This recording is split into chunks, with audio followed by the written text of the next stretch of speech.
Cleveland Clinic, Florida provides individualized treatment plans for excellent outcomes of health problems ranging from the most common to the most complex, even in cases considered untreatable by others. Cleveland Clinic, Florida. Every life deserves world-class care. Well, hello. Welcome to the KVJ After the Show Podcast. Yeah. That's it. That's it. Yeah. Welcome, welcome, welcome. Appreciate the emails here today. Jumping on to one here that just says it all.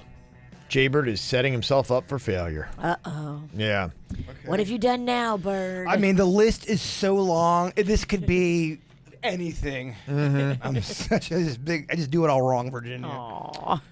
I think he's just saying that if you want to get tough with your diet and your exercise, that you should try this plan called Strava. Get a Strava account, strava.com, strava.com. It'll record every time you run with your phone for it to count. And he said if you can run 3 miles every day for 30 days straight, he'll donate $100 to Little Smiles. Ooh, that's nice. So there you go, a challenge on top of it. He said if not, he will always be all talk and a has-been with no guts. Oh, jeez. Well, I mean, his email's flawed anyway because I had been exercising and I am losing weight. So, but I appreciate the donation to Little Smiles. You should do that anyway because it's helping the kids. I wouldn't rely on me exercising for any of that. Help the kids. Still help the kids without me running. 'Cause I am exercising. I'm just doing. I wanted to do it early. Or Beckett suggested doing it early to burn more calories. I can't believe you guys have never heard that before. Doing cardio in the morning is supposed to burn calories at a quicker pace throughout the day. That's what I've always been told that. Whether that's right or not. Maybe it gets everything pumping and flowing and just starts everything at a good pace. That's why I used to run in the morning because they used to beat that in my head. When you run and do your cardio in the morning, it triples the burning of everything. Maybe not triple, but it's supposed to help greatly. Yeah, I had thought that some people were doing it because, they didn't really have anything in their stomach, and then, that way it wouldn't be burning through food. It would burn through fat. I'd heard about that. It feels better to do it in the morning. I hate doing it at the end of the day when you're exhausted. Yeah, I mean, I'm not saying it's 100% right, but it is something that I've been told throughout my entire life. Well, we believe you. A lot of people weren't believing me. That's why I'm so defensive about it. Like, that's so stupid. No one's ever heard of that. No, there's some of the reasons. One is because your testosterone levels are higher early in the morning. That will help build muscle mass. They're elevated in the body, and testosterone does, as I know, helps build muscle. By exercising in the morning, you're taking advantage of that naturally circulating hormone as they're peaking. There are other sensible reasons, leaves more time for other priorities and things like that. You'll be more focused when you reach the office or school. Okay. They say. I do know not having to think about it through the course of the day, because it is if you're like, I gotta get to the gym, You're right. I have to go run today, and it's on my mind. I'm like, ugh. Yep. You'll be less likely to skip your workout. Your metabolic rate will receive a quick boost. Without a doubt, exercise can boost your metabolic rate. The degree depends on your current fitness level and the kind of activity you choose. But all things being equal, working out in the morning will help you boost your metabolism, allowing you to burn more calories for the rest of the day. That is true. You get it going, so fires are... That's why. Fires are stoked. This phenomenon is called excess post-exercise oxygen consumption, or EPOC. There you go. If people ask you why, just be like, EPOC, bitch. EPOC. You won't have as many distractions. Your mood will improve. True, true, true. And rise and grind, which is on every T-shirt I own. Rise and grind. Gosh, I hate it. So, yeah, there are. I would love to. I mean, honestly, the big trick for me, I would do it. There's no gyms open. We don't have a 24-hour gym that I can go to.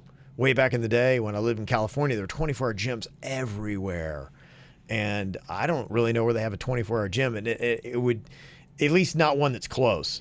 Because somebody would be like going, yeah, there's one in Coral Springs, dude. Yeah. Thanks, but it's got to be like relatively close to work. Yeah, pretty much. Yeah, I can't put myself off course. But yeah, I would love to, because that's the big problem I got right now. In fact, I've got to got to rethink my own workout game because I just don't have that much time to go. And then, boy, when I'm getting there, my workout time used to be 12:30 every day. Now I'm, doing the sports show at that time. So that ate up my original time to go. And so now I'm going right the tail end of my day if I have time. A lot of times I don't because I'm just like, I got too much work to do and I can't do it. But boy, I was there last night and man, I felt like somebody had slipped me a Mickey. Really? I was like so groggy. I sat down. I'm like, wait, where am I? You're out of routine too, man. That's a big part of it. Yeah, I mean, I used to at 12:30. I used to even then struggle with I'm really tired, but I had enough still left in the tank that I could dial it in. Now, yesterday I was there at 4:15, and I'm like, yeah, I was gassed. So I can figure out something different. I was giving you the suggestion. I mean, maybe I got to do something at home, but the only problem is like everybody's sleeping, and my mother-in-law is walking around doing weird shit. So it's like, and for exercising, it'd be really awkward. Yeah. For me, I gotta do a cardio. It's gotta kick the shit out of me and tire me out. I know it works for me. I really do. Yeah. So there you go. Somebody texted in and said, "Hey Kev, what is a good protein shake?" There's a wide variety of those, and I think the balance is making a protein shake that is good, that tastes decent, that you're actually going to want to drink, and is not going to be too fattening because, man, they make some delicious protein shakes that have like 2,000 calories. And when if it tastes too good, that means it's not good for you. Right. Yeah. I'll tell you the one that I did it because it was just so convenient, and there will be you talk to a true meathead and they will bash this apart. It was called Muscle Milk, and someone who's a true meathead will be going, it's got this, so you'll hear that. But I just know when we were in Miami, that pretty much was like my meal supplement. I was getting those because they were easy and they came in that little shaker. And they didn't taste awful, maybe? No, they're pretty good. Yeah, okay. And they even have Muscle Milk Light. I think that's what I got was Muscle Milk Light, and I would get those, and that was I used it as like a meal replacement, but it was around like 300 calories and it had some added protein in it.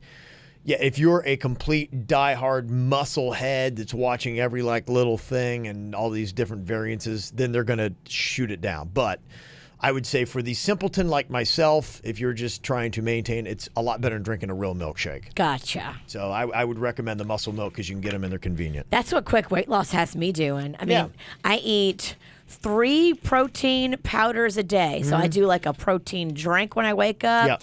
I do a protein soup during the day, and I do a protein like a pudding that I have to mix. Yeah. And then I do a protein bar as well. So it's like 4 different little protein things you have to do. Yeah, when we were in Miami, I wasn't muscular, but I was lean. I was very lean, and that was pretty much it. I would have oatmeal with protein powder in the morning. I'd have like one of those Muscle Milks, and then I was staying pretty lean when we were down there. Spiking 10 songs an hour, and man, you're gonna lose a lot of weight. Yeah. That was stress loss. There was one point where all of us just looked like we had been through a war. Although Kevin might have lost weight. I put on weight during our firing. I rolled into RMF. Like, I'm so glad to be back on the radio, guys. Where's the free radio food? Got this post from Marissa. She said, hey, I came across this when I had made this for you guys when you guys were in that shithole station, 97.3. This was in protesting against taking you guys off the air. It said... It was a report from that Fox had done, WFLX. Fans upset over KVJ show changes. As first reported, Hits 97.3 has decided to undergo a shift in programming. And she wrote on their thing, crappy music stations are a dime a dozen in South Florida. If I wanted to listen to crappy music, I'd tune into those stations. I follow the KVJ show from 95.5 to 97.3 and even put up with the static in some areas just to hear their show. Now they've been silenced. Big mistake. Bring the KVJ show back and bring back the unique and interesting part of your station. Give the fans what they want because, let's face it, your station sucks without them. Sincerely pissed off listener refusing to tune into this station until the KVJ show is back.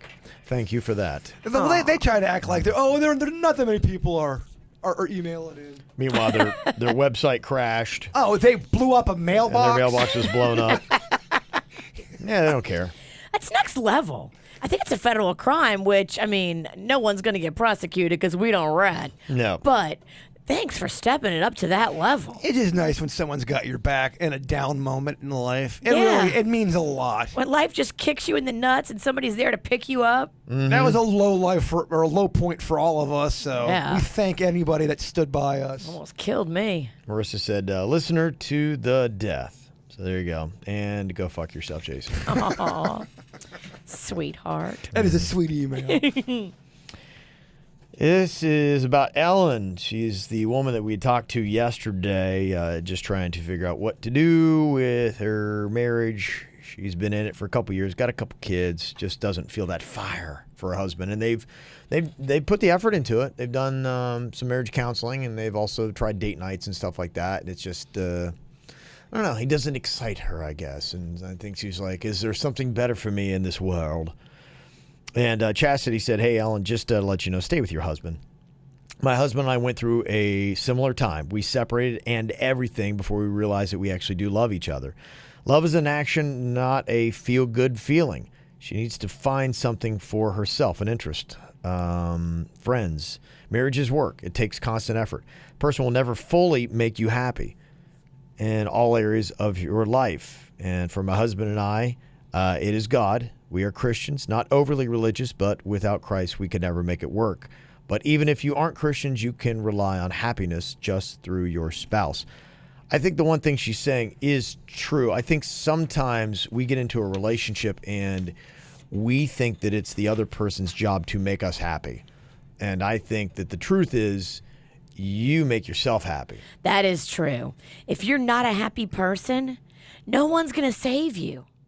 You got to make a choice each day that, hey, look, no matter what comes flying at me, I'm going to try to keep a smile, keep an attitude that's positive, get through shit, and not let the world drag me down. But that is something, in my opinion, where both people have to have that kind of perspective. Because if you people can fall out of love with each other, and it doesn't mean that there was any cheating involved. Sure. I think every situation's different, and I think there's just a lot of people who get married. They're not marrying the right person. I think they like the person. They may not love the person. Yeah, I think a majority of cases are that way. In fact, I think probably it's a smaller minority of people the marriages end because of cheating. Yeah, I see what you're saying. Yeah, I think that you're dealing more. Ellen is more the atypical, the majority of people that are out there just saying like, just oh my fizzled. gosh. Yeah, and they're just like, I just feel like I'm going through the motions of life. But let's say again, you have tried, you put a full guerrilla effort in, and now you're on the 10th year of trying to do this, and you're like, there's no signs of this getting better. How long do you waste your life of not being happy? And I'm talking about even if there's just, let's just say for argument's sake, there's not even kids involved here. Yeah, I think that it's such a personal decision that you may come to us or you may go to a friend and you may hope for the answer that's right for you in your situation. And the awful thing about it is that they don't know. No one can tell you what's right for your situation. You're right. You can listen to what other people say and what maybe has worked for them. You can hear all this positive information and you got to make yourself happy and all this kind of stuff. But ultimately, you've got to make that decision. Because with that email, I totally see what she's saying. Fight for your marriage. You guys are there for the long haul. And I love that. And I respect that. Yeah. But what if you've done that for so long and it just ain't working? Yeah. I mean, do you have to stay with that person until they're 80, until you're 80? Yeah. Is that living? And that's just merely a question, not an answer. It's got to be a decision you got to make. I mean, there's a ton of stuff. The one thing I will tell you, and unfortunately, I realize a lot of it as I've gotten older. If I could give probably younger Kev a little bit of advice, I would say when you do things that make you feel like you've got a purpose on this planet and you do less things for yourself and more things for others, you feel a lot better yourself. That is true. And I wish I got that when I was 20, and I didn't really start figuring that out until I was about 40. And when I do That's why we do so many projects, and I love them. The KVJ Volunteer Army, you do stuff with little smiles. You're constantly doing something, you're building into other people. It's amazing what it does for you. It's weird. It's almost like a selfish act by doing things for other people because you feel so much better yourself and like you've got a point and purpose. For sure. And it would be nice to have that support system in a relationship. It's like, yeah, it's good that you're doing that. I support you. Maybe start doing some things together, Together we have a purpose, and there are things that we're doing in projects that you both mutually enjoy and are doing something for somebody else. And you can try all these kind of things. It just depends upon how long you want to fight for it. Some people want to tap out early, and some people are like going, look, it's just not going to happen. So it's a question you got to answer yourself. And early is really up to you. Some people would think 10 years in a marriage is early. Some people would think that's 10 years of your life. Right. Yeah, hopefully, for a lot of people, I think the big part of it is being proactive in your marriage and realizing that any marriage can hit that rut and likely will. And it's you being proactive to recognize that that day is likely coming unless you are always trying to build up one another and your marriage and find things that keep you plugged in and excited about one another. If you're the person in the relationship that's always trying to make it better and trying to get to the next level and evolve and grow, and then the other person's not, and you're still trying... Then that's probably when you divorce. If you see zero effort from the other person, and it's teamwork. If you feel like you have a partner that's truly working for you and saying, hey, it's a struggle. Some days I don't feel like I love you. And they recognize that and say, well, I'm going to give you reasons to love me. Yeah. That person is going to be easier to love. That's a marriage that's easier to save. But if you've got a guy or a girl that is doing absolutely nothing and they're just a bum and they don't seem interested or like plugged into the marriage, that's the one you probably give up on. That's my thing, because I've seen that happen before where one's really trying. It's got to be a partnership. The other one's not at all, and they're just banging their head. And I'm like... If you're both fighting, keep fighting. That's what I would tell you. Yes. That's the difference. Ellen, if you feel like you're both fighting in your marriage to keep it going and to keep it working, keep fighting, because you may just be going through the worst rough patch of your marriage. But if one person in that relationship's not fighting, then you might need to say, okay, I need to find a partner that's going to fight for love, and this person isn't. Love, man. Fuck.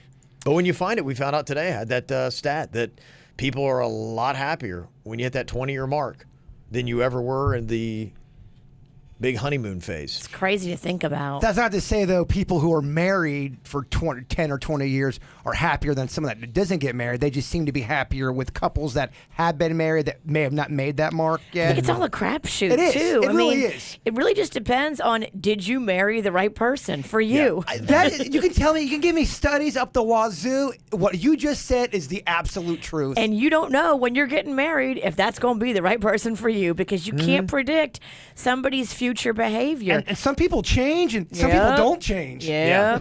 But I think, to me, I think one of the signs that you've done it right, and you see it so often when you've got old people and they go one right after the other.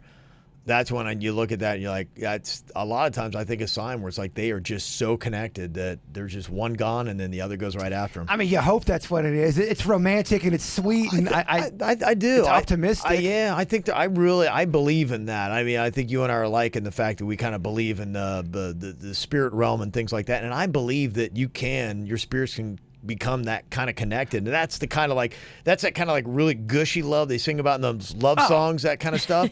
But I think that that's really it, and that's why honestly, like, and his family, like the former pres George H.W., I don't think he's long for this world. I think his wife of 73 years is gone, and he's already been in poor health. But I think that it's to that point, because you know what, I have a feeling he is like wherever her spirit is, that's where he wants to be. Aww. I think marriage is awesome if, like Virginia said, if you are with the right person. Yeah. To where it's not. I mean, I get that you have to work and there's got to be struggles, but then there's just some people that's all they're doing is working on their marriage for 30 fucking years. They fight the entire time. They're not enjoying anything. Yeah. To me, that's miserable. Yeah, a house of fighting, to me, because I grew up in one, my parents were just, towards the end, not a good match for each other. And not good for you as a kid. It was not good for us as kids, and it was terrible to hear them always fighting and fighting and fighting. And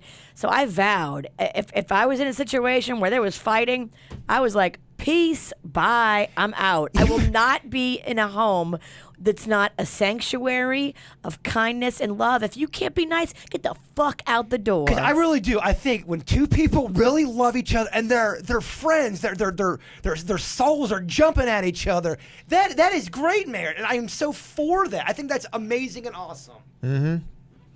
But I'm sure that even the best couple will tell you that they had a lot of times they had to work at it. Not to say that, but I'm saying the constant. Yeah. Work is one thing, but fighting is another. Yeah, that's what I mean. No screaming is going to solve things. I don't believe. I don't think anybody hears anybody when they're screaming back and forth. What the shit does that mean? I just think that like rational, kind conversation needs to be how both of you come into any disagreement. And if one person tries to start screaming and yelling and being terrible, be like, bye, bitch. Well, look, no, because when people are arguing, that means they're upset and their emotions are upset, and I get that, and I understand. You can fight with somebody, and you can even scream and call each other names, but if you don't have that foundation where you guys are true soulmates and companions, I think it's going to be tougher. No, I don't think screaming and calling each other names should ever be a tolerable situation. I never said that it should be, but I'm saying you don't divorce. If a woman yelled at me and I really loved her, she called me a name and screamed at me during a fight, that doesn't mean, I'm fucking getting a divorce. No, I mean like pattern. If that's a pattern of your relationship where it's always screaming and name calling and not me. Yeah, if it's a constant thing, absolutely, I agree with you. But what the fuck do I know? I've never been married. I have no kids. Therese sent in an email, said, Virginia, today you mentioned that the young woman who was not feeling attracted to her husband may need to look into her hormonal balances, i.e. HRT. I believe hormone replacement therapy is linked to some forms of cancer, and I know that you do everything that you can to rail against cancer. What are your thoughts on hormone replacement therapy or the fact that you've taken or maybe still take testosterone and the cancer links? I looked into that when I first got into it, and they basically just said that there really was I'd read 4 or 5 different articles, and even the ones that tailed on it said that they don't even know, and they wouldn't know for probably a good 20 to 30 years on anything, but they felt that the risk was so low and the connections that they had seen that they would recommend doing it. So that was the research I had done myself and what I found on it. And we're not in a position right now for us to know. So for me, I kind of had to look at it and weigh things out. And there are some, like the human growth hormone, that sort of stuff. Mm-hmm. I looked into that and said, no, that is not for me. I agree. I didn't do that. I do not think that is going to be a good thing, because what it does is if you do have any kind of cancer cells, even laying dormant, which a lot of us do have cancer cells that just lay dormant and don't ever grow, it can escalate the growth of those. And that to me is bad and scary. And I looked into that and thought, no, that's, despite the fact that I knew people that were taking it and still take human growth hormone, and they look amazing. Yeah. I mean, phenomenal bodies from this frickin' human growth hormone. I was like, nah, it's not worth it for me. Because with my luck, I've got like dormant cancer all over me. Yeah. And I would just, spike it up. Somebody explained to me like walking into a room, and you ever gone into that room that has like 10 light switches? And they said it's basically like going in and just flipping them all on. And you've got the good cells and bad cells, and you don't know what you just turned on. Gotcha. But you turned on everything. And yeah, if I had to for necessary healing, I might do it short term, but I wouldn't do it long term either. So that's my take on that. And she said, since my daughter's name is not on this email, Jaybird, I love you, and so do my friends. They think you are hot. Well. Go believe yourself. Well.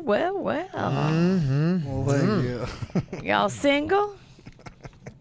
I just went on a 20-minute rant about You want to date a guy that never wants to get married? That's not true, by the way. That's really not true. People say that and they think I hate marriage. I think I just hate bad marriages, honestly.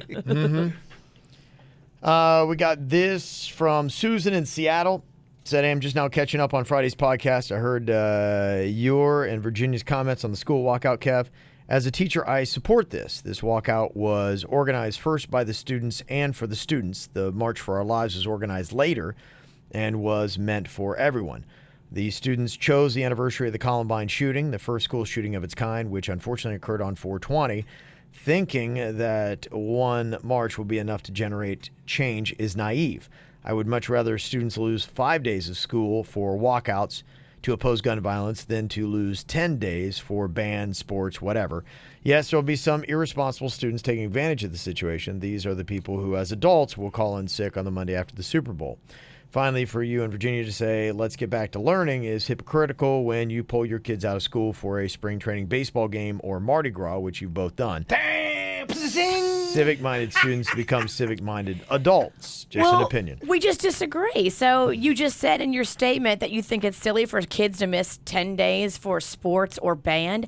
I happen to think that sports and band are way more important than kids going out and marching for stopping gun violence. And so we just don't agree. You said, I'd much rather students lose 5 days of school for walkouts to oppose gun violence than to lose 10 days for band, sport, whatever. I think sports and band is way more important than walking out and protesting. Wow, you guys are so fucking naive, man. Well, I will say on the walkout and the story, and I'd read 2 on it, and unfortunately neither one had mentioned that it was something that was set up prior to the March for Our Lives, so I didn't realize that, because I thought it was something that had been set up after the March for Our Lives. And my opinion, mainly a lot of it was formed on thinking that, okay, how many more of these marches are they going to have? Now, let's say if they did get to 5 and whatnot, I think, and I still do at some point, that it will lose its power. I think the first one was great that they had done that. And, you know, hey, you got it scheduled and it had been scheduled for a while. I get it. Go ahead and do it. I think they were cool for doing it.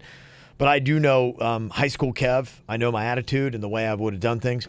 I would have been one of those students that fully at that age would have taken advantage of it. Monkeyed around. Yes. And I think you do have some civic-minded students who would take it very seriously. But I know even in my school, that realistically was 20 to 30% of the population. The rest of us were derelicts. Right. And we, especially with, hey, cool, we got another walkout, we would not have fully embraced and understood and been there for the true essence of it.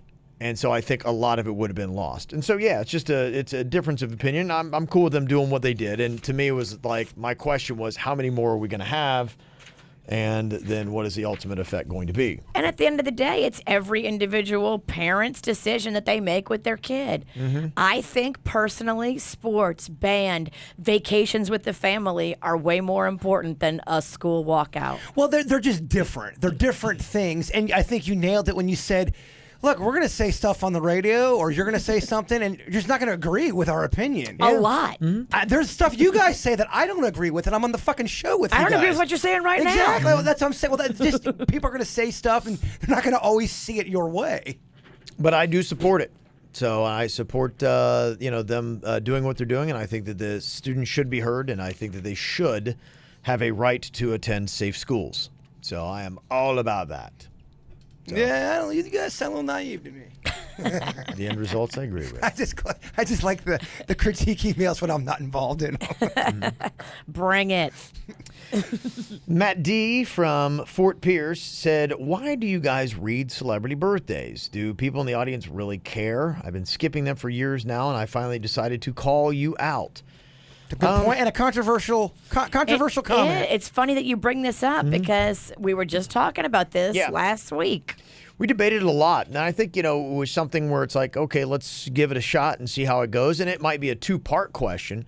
I think there's celebrity birthdays, which I do 2 to 3, and I guess the reason why is it's 2 to 3, and it takes a second. Well, doesn't it kind of also lead into really what you want to do and talk about the people who listen to this show? Mm-hmm. The main thing is the other birthdays. And every now and then, it's like, I'm not going to tune in to be going, oh, wait, have they done celebrity birthdays yet? It's not like a major feature that you tune into us for. I missed it. But sometimes when I do hear, and I know, and I'm only judging it on me, if I hear like, holy shit, Barbara Streisand's 85, and you're like, oh, wow, then... That happened quick. Yeah, and if it's real fast like that, then to me, I'm like going, okay, I'm not...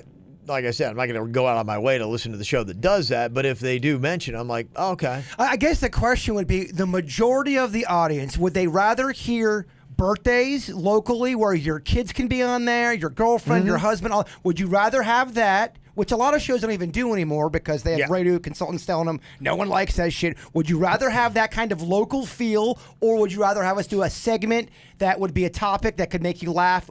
What do the people want? It's a legit question. Yeah. What would they rather hear? A topic or a bit that we're doing, or would they rather hear birthdays? Yeah, I think we'll probably get to a point where we'll do, because I want to do it long enough that it could be established that people would understand. I didn't want to, because sometimes when you start something brand new and you ask people 2 months in, they'll be like, yeah, screw it, I don't care. But after you've done it for a while, and we have, that it'd be a good point to go and say, okay, is that a feature that is good for people?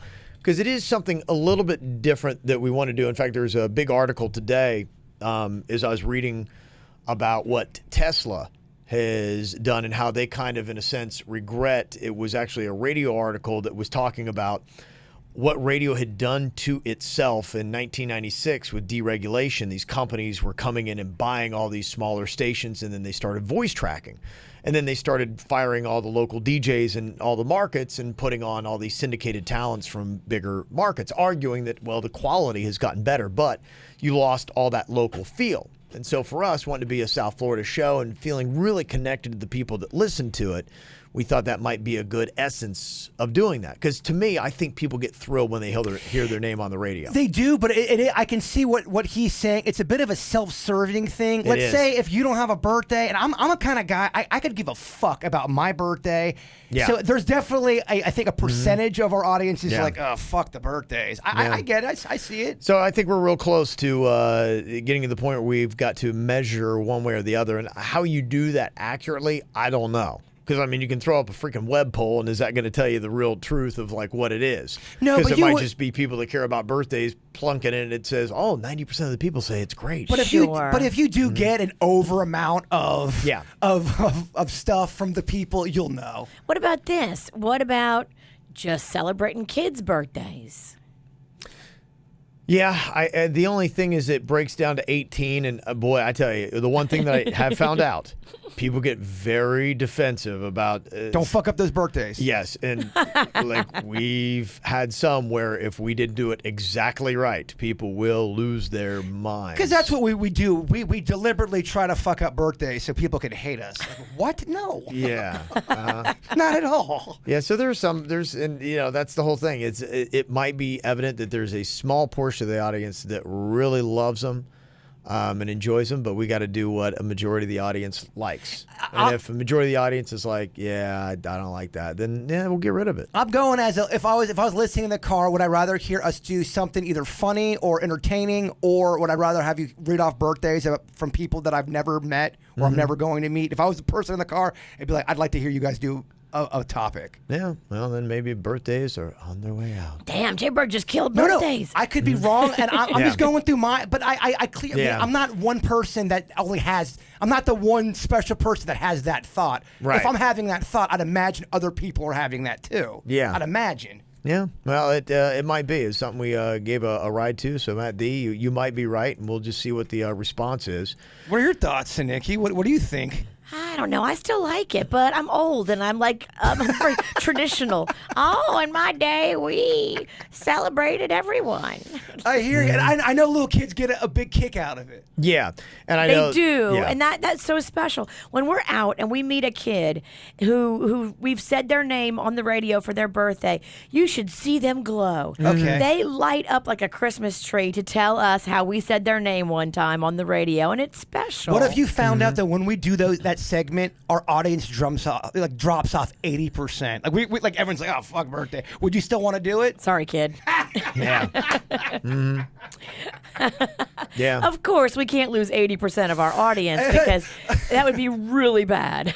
Let's just ask. Yeah, and When you lose them, it's hard to get them back. I think what the debate is on it, Matt D, is I think when you have a parent and kid and they hear their birthday and it charges them up, and the videos we get, they will listen to you through thick and thin and through having to go through a freaking radio station that gives you 10 songs an hour, and they will be diehards for life. And that's to have that kind of fan. And it's something that we had made a purpose conscious effort to do, to say, look, we don't want people to just passively listen to us, which they do with a lot of shows. We want them to really love us and be like, wow, they are family and they are part of what we do. And we felt like that was one tactic to do that, because if they're going to take time to make you feel special, they're like family.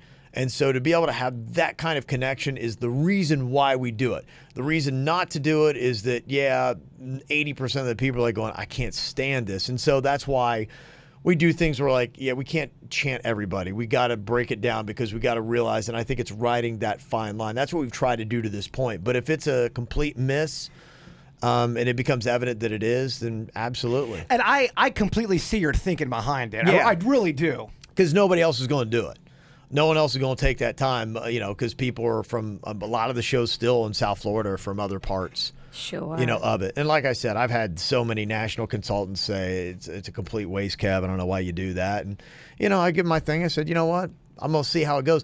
I got to tell you, I mean, it's not a bragging thing, but it's like it hasn't tanked our ratings. And at the end of the day, the show starts with a K. So let the K decide what the K is going to do. Yeah, and then I get if you everybody's go down input or in. if you go in glory, at the end of the day, you did it your way. Yeah, but I am one of those people. I always get try to get valued input as I can. Well, and to me, the people who listen to the program that are invested, that's who you listen to. Absolutely. They're the best consultant you can ever get. So we'll take probably the next couple of weeks and come up with a decision to do it. Yeah, so if anybody has anything they want to say on the subject, chime in. Yeah. They will. Good. Because that's how you come up with the real answer, and you feel good about your decision when you know you did the due diligence and enough people gave you their opinion. You're like, all right, I feel good about this. Yeah, and I try, like I said, I try to keep them short. I would say most times I would love to have them done in 60 to 90 seconds. So they're like, go as fast as I can, and boom. For and sure. I think a lot of times they are. So Yeah. Sometimes it's like, okay, give us a minute. It'll make a lot of people happy. We'll get back to, We'll get back to Fart jokes are coming. We'll get back to Yes. fart jokes and 12-minute commercial spots. Stop sets. Yes. Yeah. But we can control. That's something we can control. So we'll see. Yeah, we might need to take them out. Good email, though. Yeah. Got to talk about it. Absolutely. All right, well, you got anything that you want to throw at us, all you got to do is just send us that email, mail@kvjshow.com. That's mail@kvjshow.com. Love your opinions on everything that you throw at us. Y'all have an amazing day. I don't know if I love either opinion. We respect some of them. Goodbye. Cleveland Clinic, Florida provides individualized treatment plans for excellent outcomes of health problems ranging from the most common to the most complex, even in cases considered untreatable by others. Cleveland Clinic, Florida. Every life deserves world-class care.